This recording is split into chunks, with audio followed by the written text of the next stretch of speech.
बुढा उति leg piece पनि खाइदेऊ न हौ।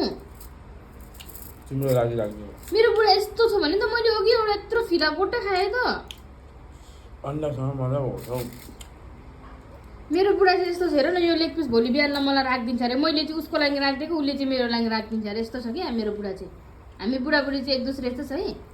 के मिठो मसिनो छ भने मैले उसको लागि राखिदिन्छु अनि फेरि उसले चाहिँ उल्टै उसको भागदेखि मेरो लागि राखिदिन्छ कि बिहानको लागि।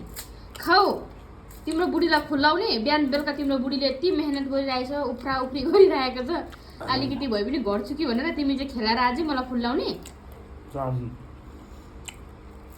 खाऊ खाऊ खिरा दो न खिरा प्लेटै दिउँ। मैले त अघि देखिनँ नि यो निबुहरू। निबु नहाल्दा नि यो टेङ्गा भयो। किनभने मैले दही हालेको थिएँ नि त। साथीहरू मैले चाहिँ खाइपी गरेर म चाहिँ यहाँ बसिरहेको छु।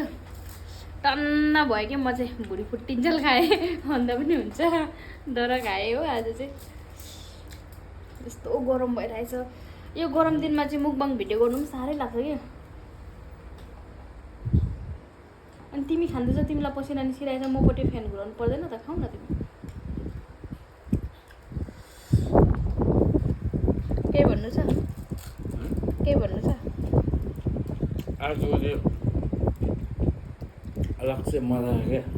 मासु अन्डा भन्दा पनि ग्रेभी मजा पुरा हैदराबाद बिरयानी जस्तो लाग्यो क्या। यस्तो खाइले यस्तो मिठो मिठो खिलाइले चाहिँ भने एकछिन लाग्दाखेरि मोटो मोटै छौ तिमी। नानी छु म यो लेग पिस पनि खाइदेऊ है। यो बिहान तिम्रो लागि